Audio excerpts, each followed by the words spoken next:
This channel does not promote any violent, harmful, or illegal activities. All content provided by this channel is meant for an educational purpose only. কিছু লোক তো আছে গন্ডগোলে, কিন্তু কন্ট্রাক্টরদের পয়সা কয়েক বছর ধরে বাকি আছে, তারা নতুন কাজ নিচ্ছে না, ফলে অনেক জায়গায় টেন্ডার হলেও কেউ টেন্ডার নিতে আসছে না, কারণ কি তারা বিল পাবে না।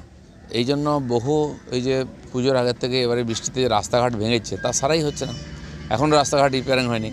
যাই হোক করে ইলেকশনের আগে আর রাস্তাঘাট সারাই করে দেখাবে যে আমরা করে দিয়েছি, কিন্তু সারা বছর লোকেরা ভাঙা রাস্তা দিয়ে হাঁটছে। ট্রাম্প আগেও এসছেন, আগামী দিনেও আসবেন, কারণ ভারতের সঙ্গে তিনি যা করেছেন তাতে ওদেরই আর্থিক ক্ষতি হচ্ছে। ওই দেশে এখন আর কাজ বিনা বেতনে ছুটি নিতে হচ্ছে লোককে, বেতন দেওয়ার পয়সা নেই, এই অবস্থায় আমেরিকা যাচ্ছে। তো ভারতের মতো দেশকে খেপিয়ে বা বন্ধুত্ব নষ্ট করে ওদের লাভ নেই, আসবে নিশ্চয়ই, ব্যবসা ঠিকই চলবে। যাদেরকে দেবে কথা দিয়েছে তাদের তো সময় দেওয়া উচিত, নাহলে যেমন টিচারদের পয়সা বন্ধ, ডিএ বন্ধ, তা শেষে এখানে কি ওই লক্ষ্মীর ভাণ্ডারও বন্ধ হয়ে যাবে? যতদিন এসআইআর চলবে ততদিন এই গল্প চলবে।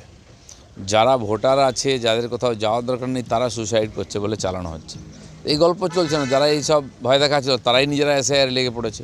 টিএমসি পার্টি, মুখ্যমন্ত্রী, নেতারা ফর্ম বিলি করছে, কিন্তু এখনও বদনাম করার চেষ্টা চলছে। এটা হাওয়া তৈরি করে সবসময়, তাই হচ্ছে। এখন নতুন করে একটা বিতর্ক তৈরি করা, ইলেকশনের আগে জিএসটি কি বলে এসআইআর হয়ে গেল, আটকাতে পারলেন না, এখন নতুন ফান্ডা শুরু হচ্ছে। কোন রাজ্যে রাজ্য সঙ্গীত হচ্ছে আমাদের জানা নেই।